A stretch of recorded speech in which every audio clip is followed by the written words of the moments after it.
Rosalind。咁 Rosalind 係 CDP 以前就好為人所熟悉，而家都好為人所熟悉，但係縮方咗之後咧，大家又會問咩叫 CDP？CDP stand for Climate Disclosure Project，sorry Carbon Disclosure Project。咁基本上主要成個 organisation 就圍繞點樣 disclose carbon footprint， 變咗一個 meaningful data 可以俾各位 compare 唔同公司，或者就算唔同城市都好，佢哋都可以 compare 唔同城市嘅 carbon footprint 幾大。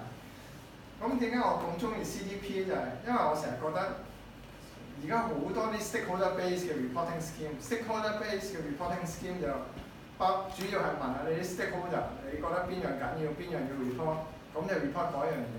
但係 stakeholder base 嘅 reporting scheme 有個問題就係咧，唔容易比較。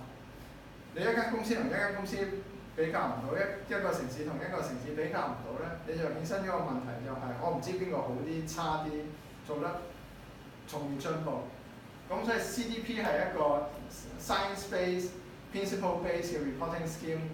佢可以容許你將公司同公司唔同比較 within industry 裏頭，咁可以令到啲投資者又好、業界又好，可以有一個好好嘅 reference point。咁 one 咧就係你淨係問自己啲 stakeholder， 你有啲咩好嘢啊？你又 disclose 唔好嗰啲又直情關注都唔關注。咁我將個時間俾你 Rosalind。Thank you. So, is it okay if I give my presentation? Yeah, sure. Yeah. So I'm Rosalind, and I'm trying to find the right spot to. Maybe I'll stay here. I'm Rosalind, so I'm heading the corporate and supply chain team in the Hong Kong office, and we cover Southeast Asia, Hong Kong, and Australia, New Zealand markets. So a little bit about myself. I don't think I've met most of you, a few of you. I used to be in the private sector in private banking, so I used to manage people's assets and worked with asset managers and investment house to manage people's assets and traded foreign exchange products. So I'm not an environmentalist.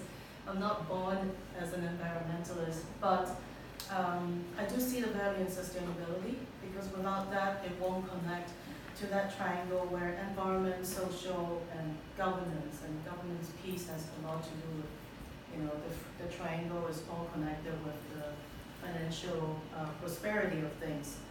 And before I joined CDP 2 years ago, I did my master's in corporate sustainability accounting, and had a really good time there, and I was very convinced. I'm still very convinced that I'm in the right field. And my privilege to talk about CDP, so thank you for having me here today.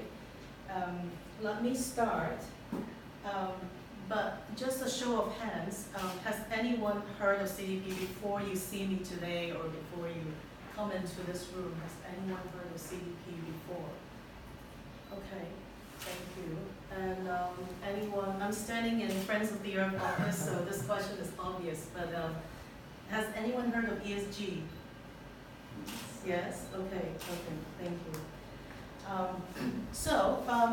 I would like to start with a recap of momentum of global climate actions, just quickly, so that kind of will set the tone, and talk about what's CDP doing, what do we do, and why we do it. And benefits of disclosure, because we are essentially a disclosure organization. And what are our products offering? We have free programs and also a scoring approach. And what does it mean to be on CDP A-list? So I have to say that a lot of our presentations usually are very technical. Yeah. So I hope that, if at some point your brain shuts down, it's normal. And I'm happy to talk about over and over again. So if you have any questions, I'm happy to answer them afterwards.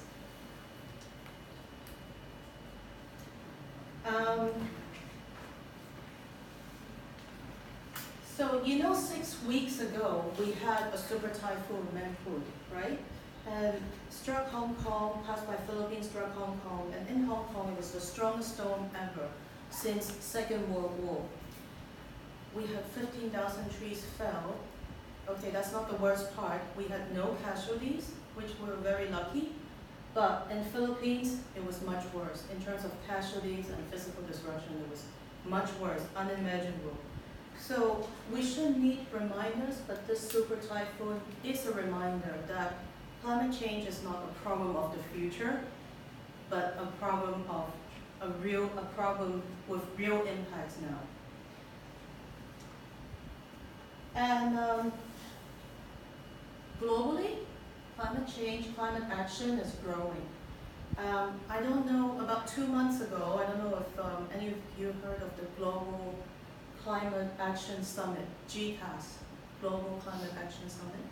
So this took place in California, and it's fronted by the governor of California, Jerry Brown, and also a large India investment house, Mahindra, and also the UN Climate Change Secretary, Patricia Espinosa.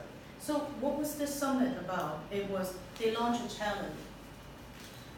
They launched a disclosure challenge to invite, and they want to have more than 300 companies, cities, states, and regions to disclose their emissions and also any reduction target.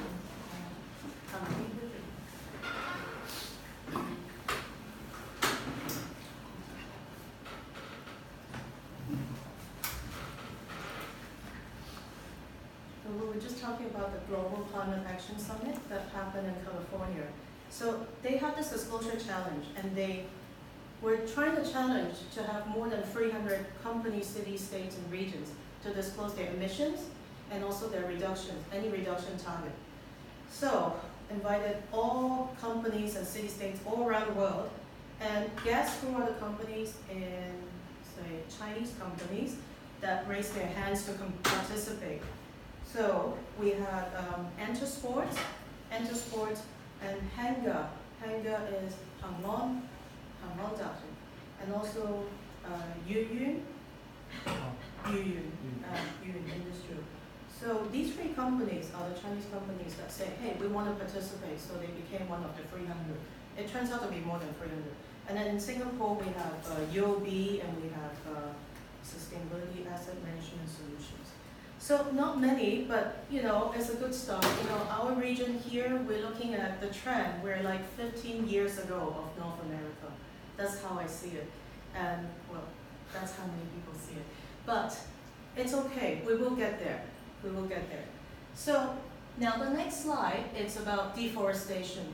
Not every business has forest impacts or has deforestation impacts, but for those that they do, the investors are really looking into, they're really looking at these issues. So their focus is on the 4 commodities, which is palm oil, timber, cattle products, and soy. Yeah, so these 4 things are like the main risk commodities. So what kind of companies are affected by these, by this group of companies? We're looking at, for example, palm oil producer will be like food and agriculture companies, food producers, or health and beauty companies, because shampoo, skincare products uses a lot of palm oil, right? And it's about sustainable procurement, how they procure the palm oil that is sustainable, how many trees are they burning down to produce this kind of palm oil. At CDP, we had 650 forest signatories backed by $87 trillion on the forest program, but more widely, we're seeing an increased number of shareholder resolutions being filed to source forest commodities sustainably, and also investors divesting, as in withdrawing their investments from companies that are not dealing with these forest issues properly. For example, HSBC has a new policy not to provide funding to palm oil company that destroyed forests, yeah, for example. So that's deforestation. So now I will go into and talk a little bit about CDP. So CDP was founded in 2000, in the basement of Downing Street, in the basement of UK government on Downing Street. And we run the central administration for CDSB, which is the Climate Disclosure Standard Board. Our core activity is we facilitate two types of requests, which is investor requests and customer requests. We facilitate investor and customer requests and get listed corporations to disclose information to us. So we're kind of like a library in that sense. When we started building this database, we were quite small. We only had like around 250 of the world's largest companies, right? And right now we have, as of this year, unofficially we have over 7,000 companies, and that represents around 60% of global market cap disclosing information with us. So over the years we had, we initially only had 35 investors, now we have 650. We had the supply chain program, we had the forest and the water program, C40 cities. I'll explain that a little bit. And then we became, we were a founding member, we joined coalition with the Winning Business, and then also supported the Science-Based Target Initiative. And in 2009, our data becomes available on Bloomberg Terminal. And there, that's where we are now. We have over 7,000 companies. The slide is not updated. Yeah. So initially, our goal was to transform capital markets, making environmental disclosure, risk management mainstream. That was the goal. And now, I think CDP can say that, they have tried and, mainstream the market, or just making environmental disclosure a business norm. And where we played also a big role is to build momentum with investors, right? So initially we had 35, now we have, over 650 institutional investors. And in our supply chain program, we have over 115 of the world's largest purchasing members, purchasing buying organization. And I'll show you a little bit more details about that later. So how do we work? We are like a two-sided marketplace, right? On one side, we collect information from corporates, from cities, states and regions, and suppliers. And then on the other hand, on the other side, we have investors and policymakers and purchasing organizations using this information. So it's kind of like a two-sided marketplace.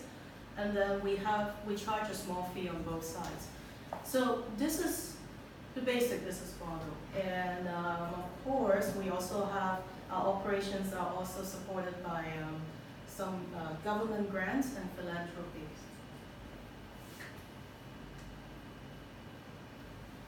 And what happens when companies disclose the data and information with us? Our data informs, it goes through these third-party vendors, and then it informs research. It informs research for portfolio analysis, investment decisions, development of indices, ratings, and on the government side, it informs policy decision-making as well.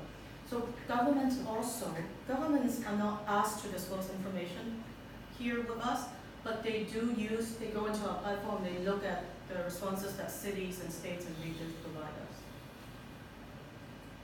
And we hold the world's largest primary corporate environmental information. So we think of us as like a library, just a very big environmental library. Unofficially, the number of disclosing companies have reached 2018, which show a figure higher than 7,000, but we haven't had the exact figures yet. And then a lot of people have been asking, what's the benefits of disclosure? Because, this is quite new, and many companies are wondering, when we talk to them about CDP, what's the benefit? And I got this question from Simon before, and also his team too. So I figured I would put in this slide and talk a little bit about that. So but for business, a platform like CDP allows you to tell your story. Sorry, for a quick question. Can you go back 2 slides? 2? Yeah. So you are covering 20% of the global greenhouse gas emission in your report? Yes. Oh, that's quite a major achievement.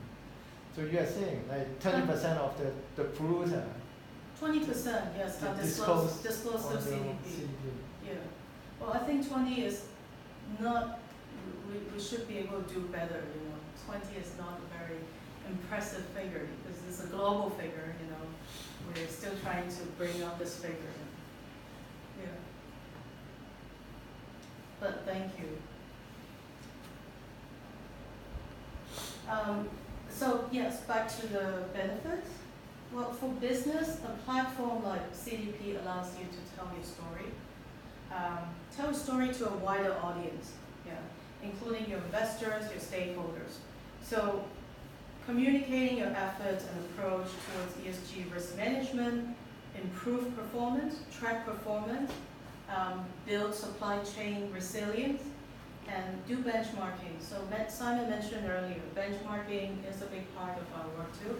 And that's right, if you wanted to benchmark your environmental performance among your peers, industry peers or cities to cities, then you know this is what we do, and we allow people to do analysis over benchmarking.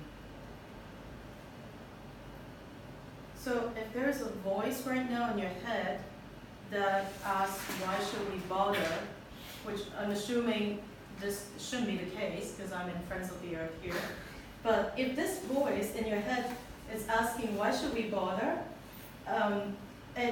that's because we're no longer in the space where investors are evaluating companies based on PE ratios, right? So back in the days, PE ratio was a significant ratio.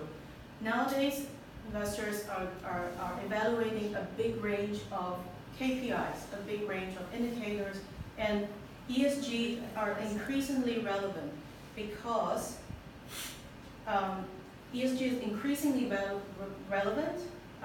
They have established link between portfolio loss and unforeseen climate-related events. So this draws the notion of why transparency is really important from the corporate sector. Could you just clarify how do you actually link with other reporting systems like GRI or TCFD? Yes, so that's a very good question actually. We try to reduce the reporting burden for companies. So our questionnaire is essentially our product offering. The questionnaire is aligned with the GRI standards. So we have a partnership with GRI. We also have a partnership with DJSI and PRI. And SDGs are the relevant sustainable development goals. We incorporated those recommendations as well as the TCFD this year. We incorporated those framework, the requirements, into our questions. When we formed a partnership with them, we had a discussion with each of them and defined what are the most material that. So first 3, yes. SDG, there's no framework. I mean, the 17 told you the details, and you match with the, details of each of the 17 SDGs. 2017. No. I mean, you have 17 SDGs, right? Yeah. So your not questions. Not all of them.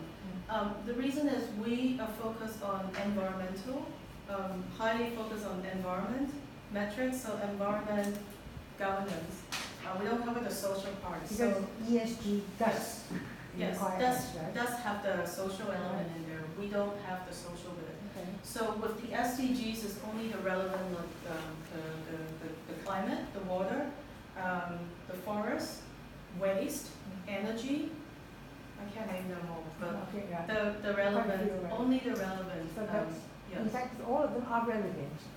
Depends on the as in direct or only indirect. Right. Only the environmental SDGs are aligned. Direct environmental. But what about TCFD then?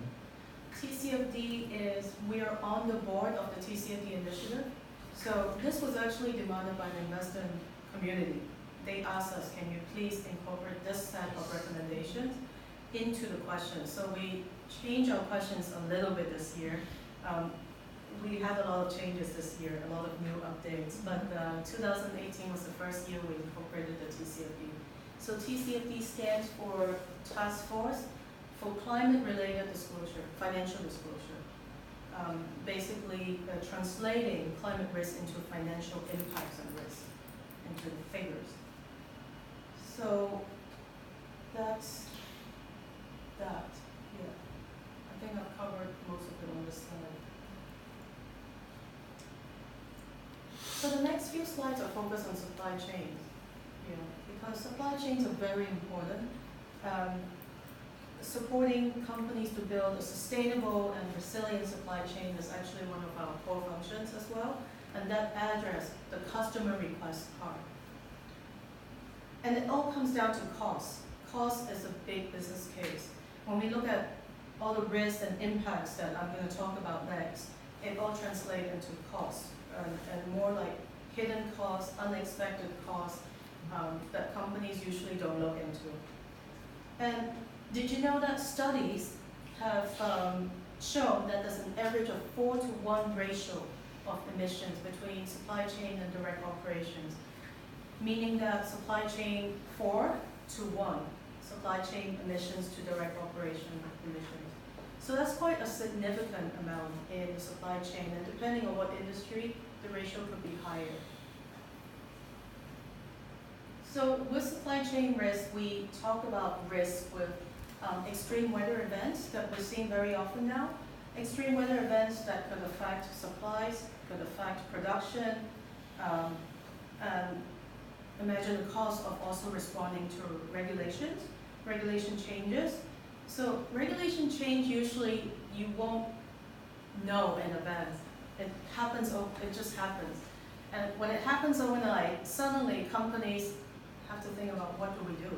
How do we respond to these changes? And the cost to respond to regulation changes is very high, is usually very high. So for example, we look at a trade war right now between the US and China. So for example, if I'm a computer manufacturing company, and with the tariffs increase, where should I have my assembly line? Should I keep it in China? Or should I move it to Taiwan, or should I move it to Thailand, for example? So these are things that companies need to think about, because regulations could change, and it affects your supply chain, and your supply chain affects you, affects your business.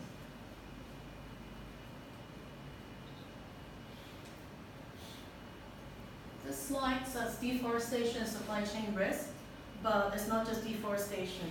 So all supply chain risks, they work like a row of dominoes.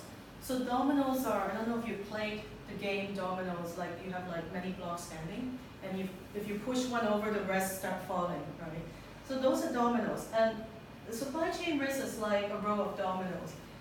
If you have an unsustainable commodity that enters at the top of the supply chain, or if you have a high impact or emission intensive operation in your supply chain, all the impacts, it flows through traders and manufacturers, retailers, and then to the user at the end. So it's many companies have seen that their supply chains are like their external entity that is not related to them, but is highly incorporated in your business.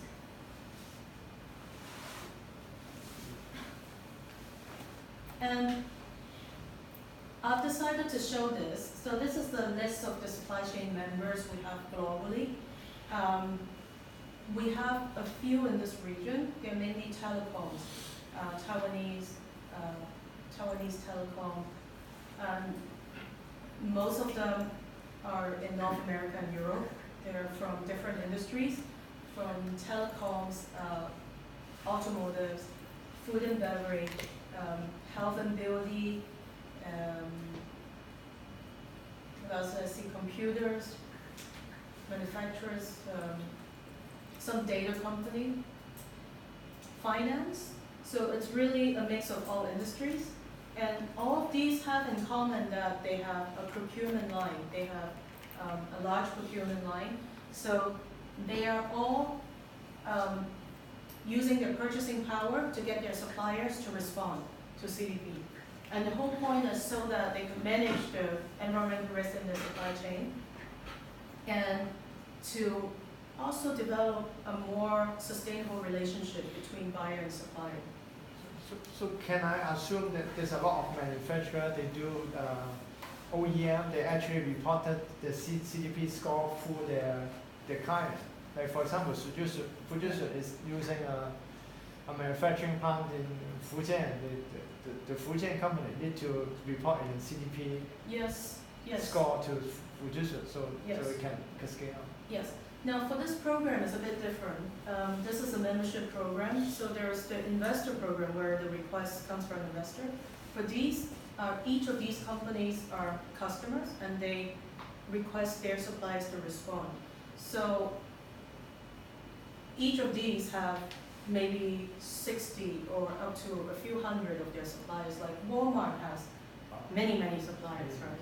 So because supply chain is so complex, so we decided that we would help each of these companies to reach out to their suppliers, provide them with the training and the support they need to fill out the questionnaire.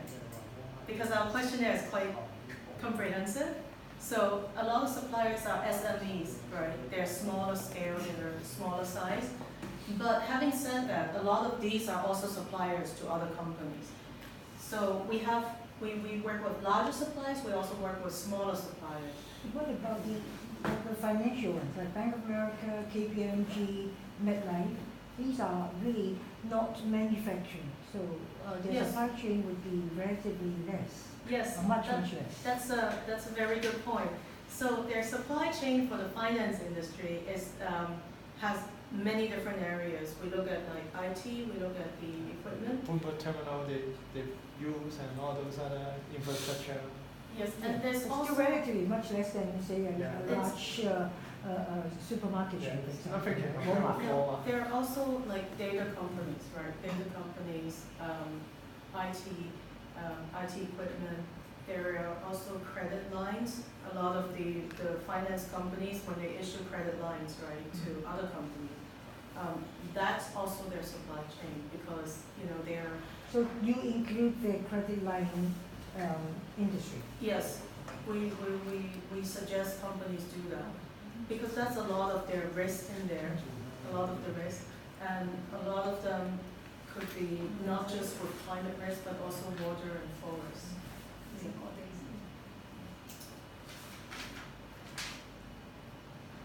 And then our programs and scoring approach, so this is essentially our product offering. And we have 3 primary questionnaires because CDP is really focused on this environmental aspect. So there's climate change, there's water, and there's forest. And each of these are requested. We send the questionnaires to the companies every year.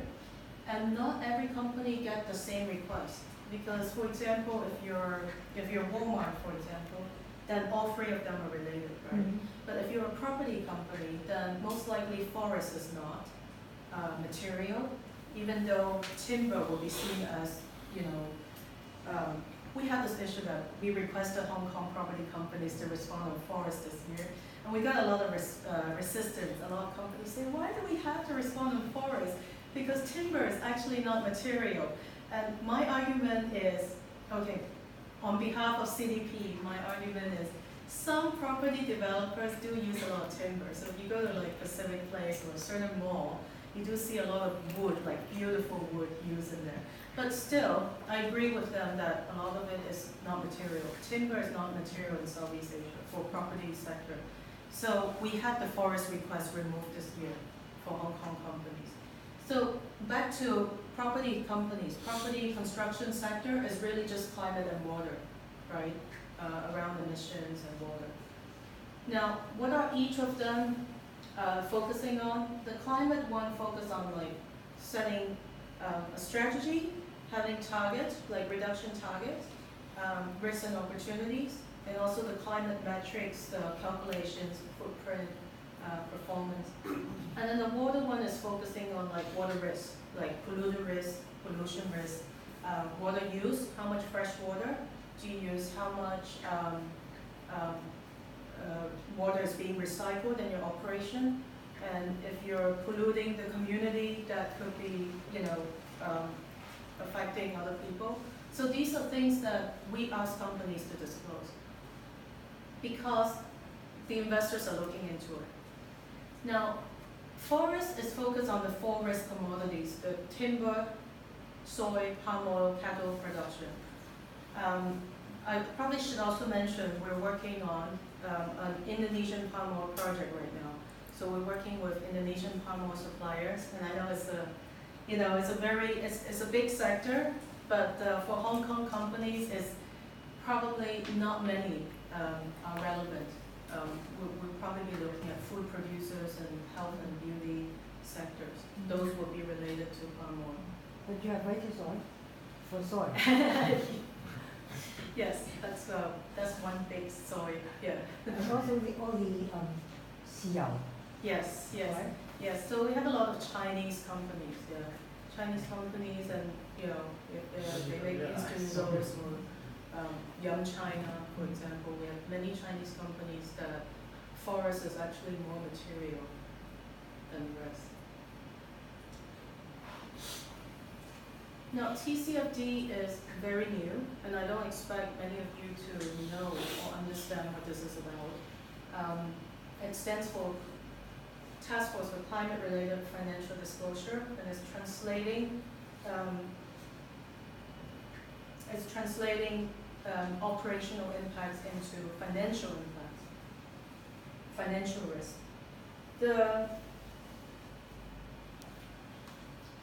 The importance of TCFD and why is it gaining so much traction is because there's such a large pool of investors asking for it. Large pool meaning we have TCFD came from the widespread support of 500 financial institutions, $100 trillion assets backing this initiative. And the key things to note is that TCFD can be adopted by any company. Scenario analysis is a big part of it, and the scenario analysis is part of our questionnaire asking companies, how do you do the scenario analysis? We provide them with support to do that. And what does this scenario analysis do is it brings the future nature of issues into the present mode. And then that's how they translate it into the financial quantitative risk impact. As of August, two months ago, we've seen 70% of CDP submissions this year that answered more than 21 out of 25 questions. What does that mean? Because it's such a new initiative, a lot of companies have trouble answering these questions, but 70%, 3/4 of them, were able to answer a lot of them. So this is a good start. And this is not because of CDP, but it's because the investors are asking for this. So a lot of our work are driven by investors without the policy or regulation piece.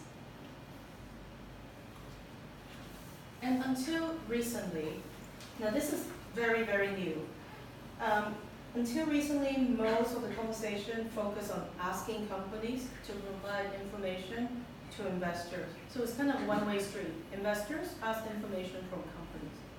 But now it's becoming a two-way street where investors themselves are also expected to disclose information as part of this TCFD thing. So investors, if under the financial sector, we break them up into asset managers, asset owners, insurance, and banks. So these will also be expected to disclose information based on the TCFD recommendations. And why is that? Because there's an increasing expectation that investors themselves, these 4 sectors, they also need to disclose climate-related risks and also opportunities, and how this relates to their investment strategy. The main idea is to get them to allocate capital. So over the next 2 years, we will be introducing a finance sector questionnaire and shifting the focus from direct impacts to finance impact. And what you see down here, non-financial sectors, those 4 sectors were the ones that we have introduced this year.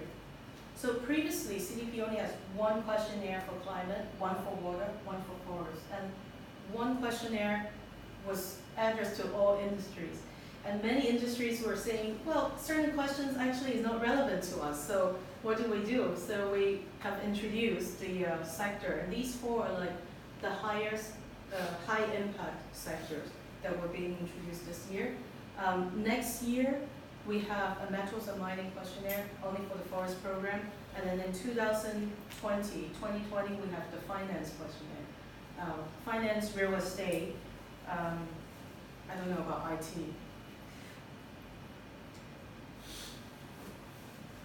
So our scoring approach, this is, we look holistically at the waste company assess a broad range of risks and impacts. So if a company, if a business has any policy, strategy, or governance in place to manage them, it gives you a higher score. And the 4 levels represents the steps of a journey to doing good. So every company that participates with CDP does the questionnaire, submit it to us, we give them a score. The score is public, it goes to Bloomberg, it goes to other third-party vendors like Sustainalytics and other rating agencies. The letter score implies your current level of stewardship and what kind of actions to focus on next. Now, the success to disclosure, it's really like you're riding a bicycle up the hill. It's through repeatedly doing the disclosure every year. That's how you can pedal up every level of stewardship. So it's through repeated disclosure every year. It creates this thought process behind you, and the thought process is actually the main benefit of disclosure. Aside investor requests and everything, if a company were to say, I'm going to volunteer and just do this exercise, the exercise main benefit is to provoke this thought process. Looking into your operations, what areas do I need to look into? What are the higher impact areas and risks? And the submitted response are assessed against a scoring methodology. It starts from disclosure level and it works up to awareness, management, leadership. If a company doesn't disclose, doesn't submit a response, they get an investor request, they do get an F. An F was from CDP, and an F represents failure to disclose sufficient information, but it doesn't mean failure in environmental stewardship.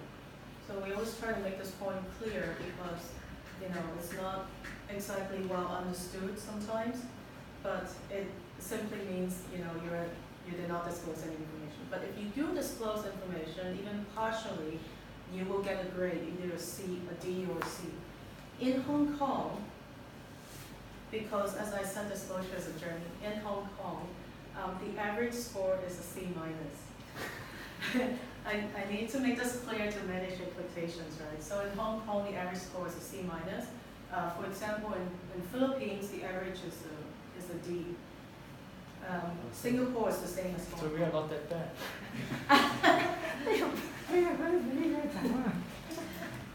Yeah, well, okay. So disclosure level, at disclosure level, it reflects the completeness of a response, right? And then if you manage to complete the response, you get a D. And it moves on to awareness, and then it goes on to management. Management is when a company has implemented policies and strategies to address issues. And then at the highest level is leadership. Leadership represents this companies doing everything they can as a role model for best practice in the field. I have a question. The failure to disclose or impartial information, incomplete information, inability, inexperience to disclose. Maybe the person who's filling the forms or questionnaires Will be under pressure? Under pressure or inexperience or whatever. Are there any, sort of reasoning why Hong Kong get a C minus and, What are the obstacles? A lot of companies are not able to get the full set of data, but we tell them it's okay, because if you don't have all the data, just fill in what you can. What you can't get, aim at the next 2 years to get this data available. But if you get an F, simply means you just ignore the response. Like you don't submit anything, you don't log into the account, you don't answer any question, then that's when you get an F. Do you specify who in the company should be responsible for filling the questionnaires?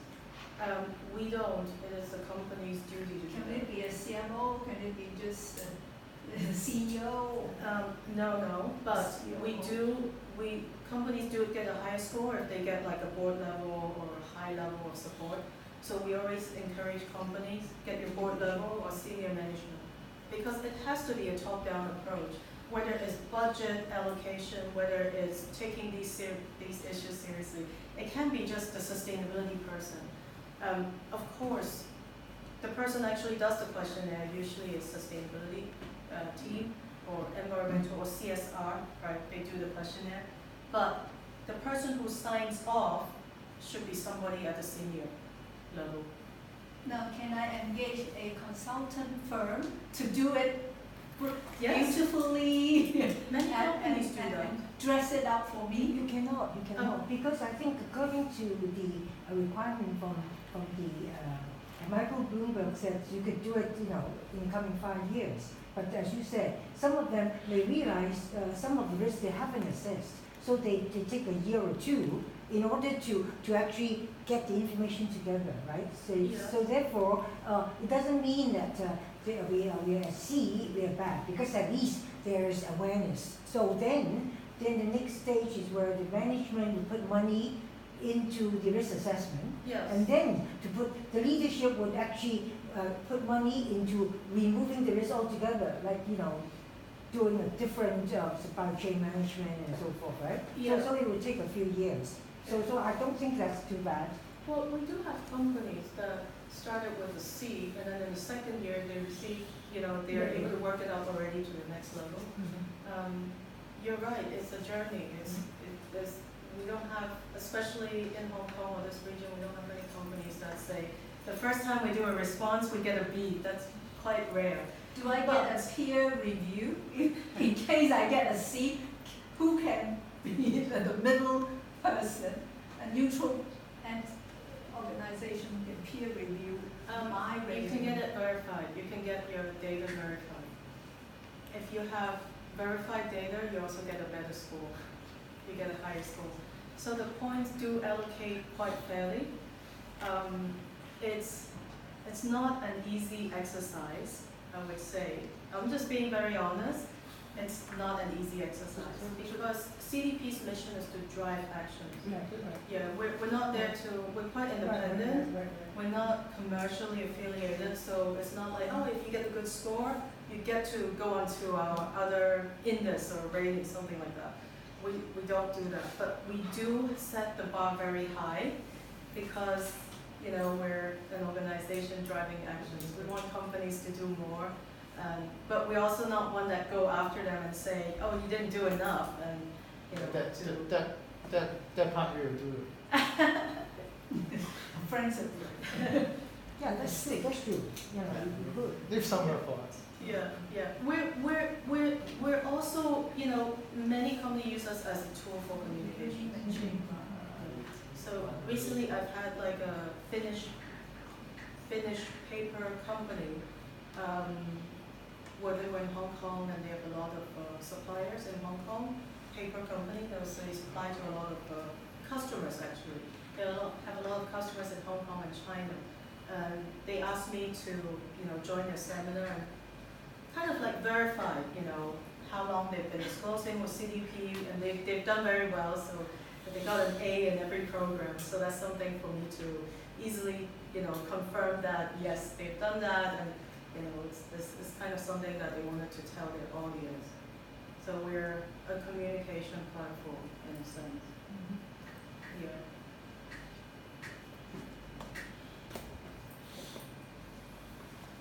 And A-list. Now, A-list means that a company has achieved an A score. This is because our exercise, the questionnaire is very rigorous, so it's not easy to get an A. It's also getting harder to get an A, and that's the truth. So if you do get an A or A minus, it really means something. If you get a B, it's very good. So last year in 2017, each of these programs, the numbers in white represent the number of responders, and the numbers in red are the ones that received an A. Okay. So they're the A-list companies. Then what about small, medium-sized enterprise? I don't have money, I don't have people, I don't have experience. I'll never be able to qualify for A or even B or even C. Then how do you compare them? If a super conglomerate like HSBC comparing with SMEs? I think that's a very intelligent question that I cannot answer because SME is growingly important, and I agree with that.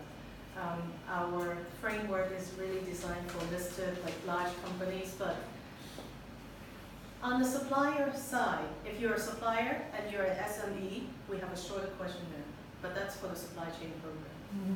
So that means if you do get a score, it's not the same kind of score that would be seen in Bloomberg or third-party values. It's only between the customer and the supplier. What about a company who is hybrid? I'm also an investor, I'm also a supply chain, I'm also, doing, retail business or whatever. Yeah, that's so I'm very a hybrid. Yes. How are you going to rank me? There's an option, you can choose to submit to investors, or you can submit to investors and customers, so you can do both. So if you check both boxes, what happens is that the score will go to Bloomberg for like investors, will go to rating agencies, and for the customer, a separate score on the supply chain. It's just a score between that particular customer and the supplier will be sent to them. So, but the response is shared to both sides, basically, both investors and customers. Yeah. Not easy job. So can we see the names? Sorry? Do you got a? Oh. Yeah, so I decided to show this slide. This was APP got an A? APP. APP, well, they've done a lot. They try to do a lot. This one, I should say, this is a combination of climate and forest. We only list those who perform well. We're aware that a lot of companies, if they get a C or below, they don't want to be seen, their names at all. And so we've only published the A's and B's. As you can see, in Hong Kong, we do have CLP, we have, China Liang, we do have them as an A-list company, and also other good performers followed by a national airline, well, not national, but city airline, Cathay Pacific, Hong Kong Electric, Henkel, Swire Pacific, and also very glad to have Hong Kong Exchange as a leader in this space. So, yeah, and the rest are in Southeast Asia because we work with, Singapore, Philippines, Indonesian, Thai companies, and Australia and New Zealand as well. But this slide, we showed it at the launch last year. And I think, people in Hong Kong, they're mostly interested in, the closer region. A question for the CLP is that they got A because they take into account their overseas investment in Indonesia and Hong Kong. Yes, they do that. Yes, the whole company. So the mother company and subsidiary can be at odds, but yet the overall rating is based on the mother company or the subsidiary company? Now, the submission from CLP is they accounted for the whole group. Yes.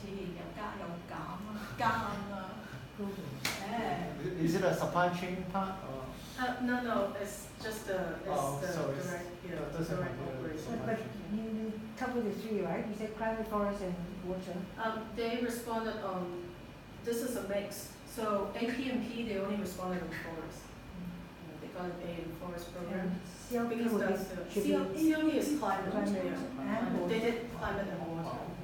後來而家好多佢唔知啊，要 say how there was a scandal with APP, Yes, there was, yeah, a big scandal. big scandal, yeah. Yeah. But since then, they tried to do a lot. Toilet papers. Yeah. Oh. But no banks in here. Hmm? No banking sector. Well, HSBC is also, they got a good score, but their relationship formed with CDP was based in UK, so I cannot put it here. 哦，所以是 Yeah. So they started disclosing with CDP based on relationship in UK. It was built in UK, so it kind of fell out of my region here. But yes, they are also, yeah, they also deliver it.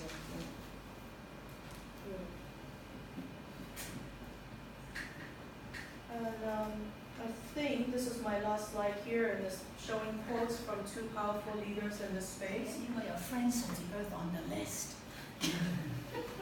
We should. Maybe we should start to. We get your help. Yeah.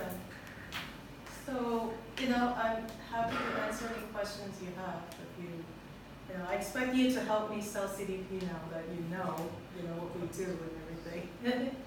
Question, you mentioned about the suppliers, you need to fill in the questionnaire. For example, like some big company like Walmart, they have incurred loss of suppliers. So how to verify the data, get that from the suppliers?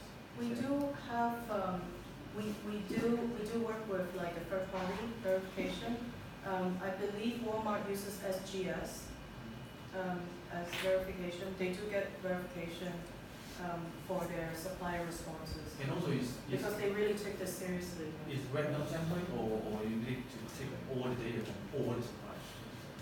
Wow, you know, CDP is a self-reporting system, so it is based on your capacity. You know, if you're able to get all of them, that's great, but it's unlikely that a lot of supplier data can be learned from. I have a question. Now, with your water accountability assessment, like recently we talked about ocean plastic and microplastics and all these pollution factors. Bottlers like Coca-Cola under Swire Group, how would you sort of help to sort of assess them, measure them, or rank them? At the moment, they didn't sign up for the supply chain yet. So They did a materiality assessment, and the bottling part didn't come up as the most material. So they're only addressing on the direct operations right now, but they do have supplier framework. No, they do have a framework for like, supplier code of conduct, but I agree they should really look into their supply chain. Right, I mean, all the bottlers have the same problem. Like the recent one about Nestle in America, where they are sort of buying like all the water for a few $100 American. All right, so that's really something that they are hiding in a way because I think Megan has a very important point. How do you audit it? They just tell you the good things and not the bad things, right? yeah, like bottling for The bottling is in the States. They do a lot of their facilities is in the States. Yeah, but then you see, we're talking about water, right? Yeah. So water resources is a major thing. Well, actually, I think when it comes to bottling, it's water and climate because with the glass recycling or the operation, it's also very emission intensive. Right. Yeah, so that's, both would be. But how do you measure water justice? For example, if I'm a big bottler company, I go to the head stream of a river and I go bottle distilled water, drinking water from that indigenous place, then they are displacing local indigenous or they are bottling and privatizing water rights. So how do you sort of measure water justice? Or you don't take into account water justice? That is self-reporting, and that's why it's very important. I would never report to you if I'm going to making money out of that. Yeah, exactly. But if a customer asks you to to respond, and you know, you are helping the customer, right? You're serving the customer request. So you need to do your best and disclose as much information. Like if you're addressing any impacts, what are your impacts? You need to put that down. Then you were saying if a customer put in a request, Yes. then you have, then if I buy 1 share of Coca-Cola, can I put in the question as a customer request for disclosure? The customers will be, you know, one of those organizations you see on the slide. Like it has to be a large customer, right? A large buying organization. Then they have many suppliers, and then they could say, CDP, I want you to go after them and get my suppliers to disclose information. And then we support them. How do you do this? How do you take the measurements, the accounting? So shareholder request does not enter. So it should be green groups. I think it should be green groups that actually ask the questions, right? I If you know. look at these and you know, why is it A, right? Shareholder request at the AGM. They do look into our, Yeah. they do. So the green groups will do that. We don't actually work with them. We Yeah. don't. I just have to make it clear. Yeah. Because we work with a lot of palm oil companies, and whenever they get exposed in the media, they think, well, CDP has something to do with it, but we don't. Yeah, we don't go after them. Yeah. We're just self-reporting, but we provide this framework that is like highly credible, I hope. Could you go back to the slide on what you're going to do, you know, in coming years? Is that climate, water, and you're done with a few circles? This one? Is that yes, the next one? Yeah, the one that you This said. one? This is the original, right? So the new one, I think that you had The a few finance. items. This Yeah, one? this one. Right, Yeah. right. So you're going to do the 4, is that right? The Energy, 4 transport, material, and. Yeah, we did that. We did that this year. So this is the first year that, for example, CLP is using the energy sector Mhm. instead of the general. So aside any companies that's falling outside of these 4 sectors, they're still using the general questionnaire that, you know. The 3 that you have, climate, water, and forest. Yes, yes. But even for sector is still those 3 questionnaires, Mhm. except it's sector focused. So the question's more relevant. So those it's are designed general, particularly. everyone does the 3. Yes, so if you're property, then you'll be using the general questionnaire, if you're a property developer. But if you're a construction company, then you'll be using the material questionnaire. So, Rosalind, have you thought about to work with CESP or other organizations which are more sector specific? Well, CESP is really focused on North American or like American reporting, right? So we work with companies, not following the. Since you're UK based, probably work with Yeah, somebody. I know, it's, CESP is, it's the only one we really have. But like IIRC, even with them, we also have a partnership to align. So far we've spoken to, I talk about properties a lot because Hong Kong has many property developers, right? So far, what I know is, there are relevance in CDP, and they have to choose which exercise, which framework they use, right? As far as I know, GRESB is one that is very relevant to Yes. properties, and then the DJSI. And DJSI, there are other reasons because it's a commercial indices, and then CDP is also one that they are. So these 3 are the most common ones that the property sector uses. But I think addressing what May was saying about small and medium-sized companies, then they're not, like listed, and you're looking at the indices. So I guess these would be more relevant to use them to look at these problems, right? So in the context of Hong Kong, maybe these areas would be of use in engaging the small and medium-sized companies. So another question. I'm still curious how CLP can get an A grade. B. A. CLP is A, right? Because it's for example, if you look at the climate change, then definitely the fossil fuel industry would have a lot of environmental Yes, impacts. but we also don't exclude, you know, like the fossil fuel companies that they cannot get an A. We don't do that because, you know, the methodology also focus on, you know, doing the peer analysis within the energy sector. Industry. So, yeah, within the industry. So if CLP gets an A, the A is relevant to its industry. So probably some As in compared of to other the China energy. counterpart got a C or D. Yeah. Actually, I've got this question before. I just haven't had the chance to look into it because I don't do the scoring. That means I can interpret as that all the fossil fuel maybe they are performing badly, but among those CLP is the They also do a Less lot. that. No, Less that. No, they do a lot because they do a lot of renewables, right? They Not in Hong Kong. Not in Hong Kong, like in Yeah. India, Australia, Yeah. they do invest in That's what they touch, yes. Right. That's why they're just, you know, not presenting the full picture. But if I do good in Malaysia, but I only do minimal in Hong Kong, and in overall picture, I add the But then if you look at the size, maybe that's relevant Yeah, because maybe you know Hong Kong- what they do in India or other places is relatively much bigger than Hong Kong. So the impact would be. But if I more am significant. complying to government compliance with the minimum, I just meet the minimum emission standard, minimum I do the water standard or whatever, then I still qualify. Because it's geographically location compliance, right? Yes. But if I compare to North America or But you are Canada, looking at absolute greenhouse gas emission, right?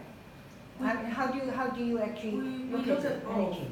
We look at both. So I remember Hong Kong Electric, they do the intensity. They use energy, they use emissions intensity to report.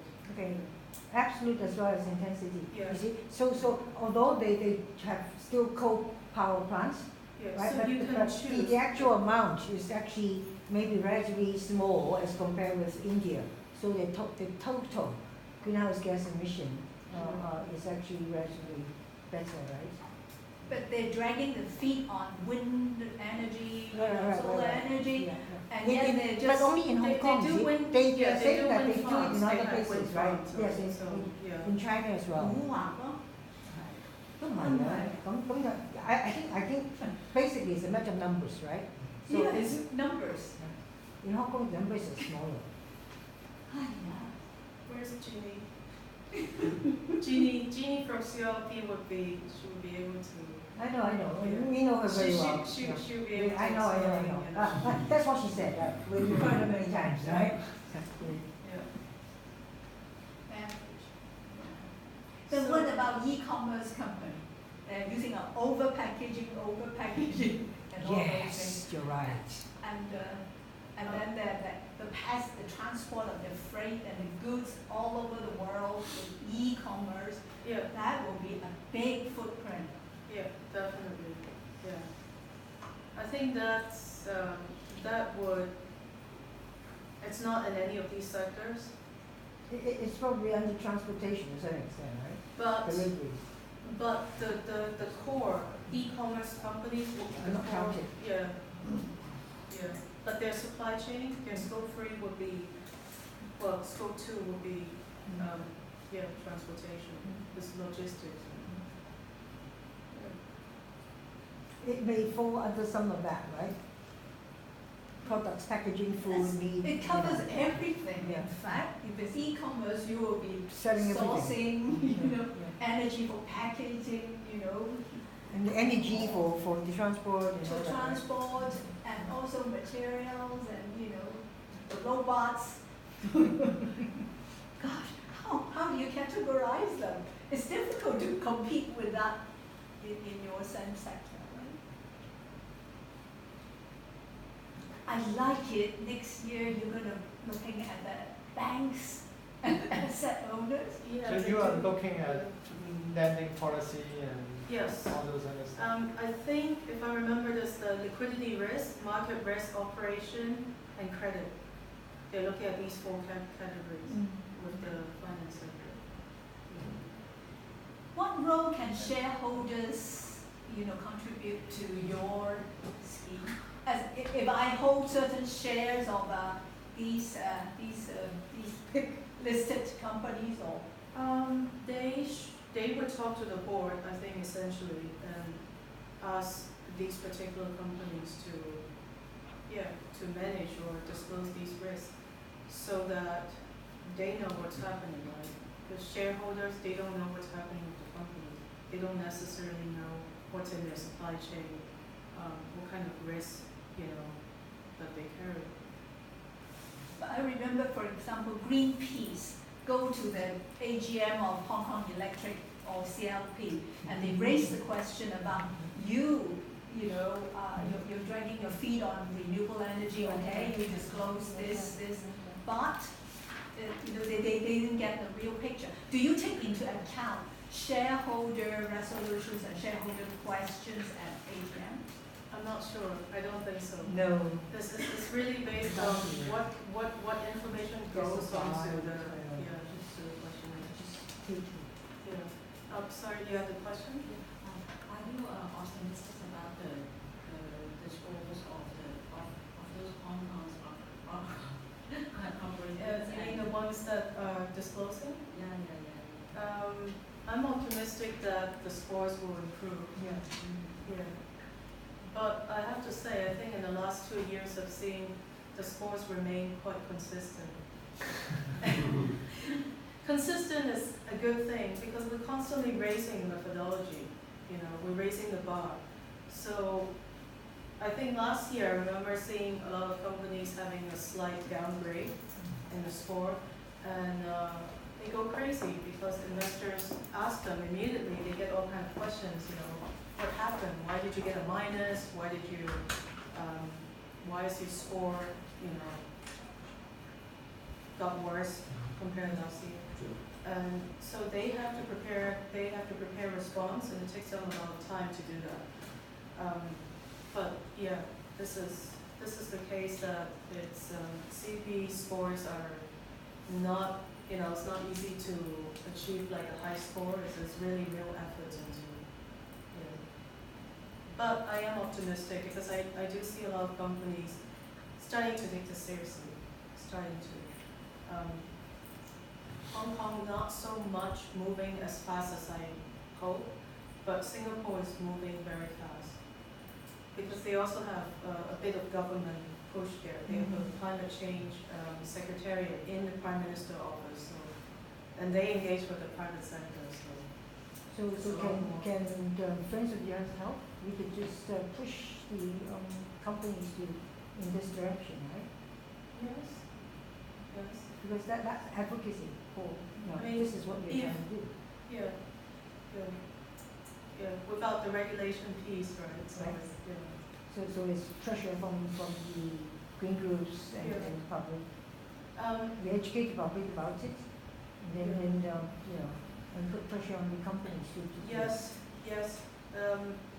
They get pressure. They don't like it. But if it comes from investors or their stakeholders or their shareholders, right, then they have to do it. That's what May was saying. Yeah. Then that's a different angle. Do you think it's going to be useful in Hong Kong? Since you said that we are so backward as compared with Singapore. I think it would help, and it also depends on how much do we engage with the government. How much is our government engaged? Can you tell us a little bit more about your city program? The city program, there are different sectors. I can't speak too much of it because I'm not like the person. We have a colleague to engage with cities. There's a C40, I don't know if you've heard of C40. Yeah, C40. And Hong Kong is part of the C40. But they're not doing much. So they do respond. Yeah, they do respond at a very basic level. What grade do we have as a city? Hong Kong has. I don't remember. I think it was a C. Yeah, it was. Really? We passed. D, It was MTR. Well, it is, a D is a pass too. A D is a pass too. I'm curious about the scientific basis of your, do you have a scientific advisor panel for you to define which, for example, clean coal, is it being considered as climate safe? Because some people say coal, have dirty coal, have clean coal, have washed coal, then how do you decide? If I'm CLP, I'm burning clean coal, then do I add marks? Or if I'm just burning ordinary coal? Yeah, I don't know. That one I don't know. Do you But have we a do- we do have- scientist panel Oh, to, yes, to we do. make judgment whether We do. CLP is talking about the right vocab or, you know? Yes, yes. So we have a climate change team, and the director is a scientist, is a climate scientist, together with our scoring team, which develops the methodology, and they work with scientists. They work with climate scientists, science-based target scientists, research people. Yeah. They do, definitely incorporate the climate science. Maybe there are differences in opinion about your positioning on clean coal or dirty coal or whatever. I'm sure there are. Yeah. But there will be other assessment groups who will say clean coal is not acceptable. It's still generating GHG Yeah, or something. definitely, definitely. That's true. So, That's true. I It's a think- better option than if you look at like Indonesian or Philippine companies, the energy companies, look at their energy mix is still highly composed of coal, right? And it's not clean coal. They just took whatever resource they have. So I think clean coal is better, but in terms of the scoring, I don't know how, like what kind of difference it will make. I think the other question is about nuclear power, Mm. nuclear waste Yeah. problem. So, okay, nuclear power generate minimum GHG, greenhouse gas. But then the nuclear waste could be a toxic Totally, yes. problem. Yeah. And yet, how do you rank it? How your scientists would rank me? You know, I'm nuclear, I'm Yeah. clean, Yeah. climate safe. Yeah, I know what you mean, because CLP does, we do import a lot of nuclear, right? But then all the waste, it doesn't come to us, but yeah, it's all imported. Yeah. So if it's imported, And that there should are still count, right? There are some little gray area which is difficult, huh? I understand. Yeah. But, thanks for all your Any questions? Next time when you But buy I your think- share, Are do there any look at questions? CDM. One more. You mentioned about that if the score drops, then the investor will ask them why the score Yeah. dropped. But is this the market normal, or the investor only care about how much they earn? No, they do really care, because they look into every company's like impact, and they invest into them, right? So they make up a portfolio based on which companies they choose. So if they're looking into like the fashion, how do you go apparel sector, Yes. right? So they look at all the companies that maybe there are like 5 or 10 they're thinking of putting into their portfolio. They do look at the risk that they disclose. What kind of risk, if they have any measures to reduce this, because it could imply huge costs. Right. That affects their portfolio. So are there any questions? Yeah, thank you to both of you. Let's give her a round. We also would like to express our gratitude to her. So let's invite our chairman, Mrs. May, to present our presentation. 哇，學咗好多嘢。係啊，我見真係我學咗好多嘢啊！你啲 question 好犀利。I wish, do you take intern? I'll apply. Thank you. Okay. Okay. Thank you. Thank you. Thanks for having me here, but you're welcome to send me any questions afterwards if if something comes to mind. and also at school. We definitely would like to invite you as our advisor Oh, definitely, yes. on green finance. We're trying to look at a new perspective of advocacy of green finance, but we are starting from zero. Yeah. So we need some help from experts like Oh, you. definitely, yes, yes. No Right, right, right, yes. Property.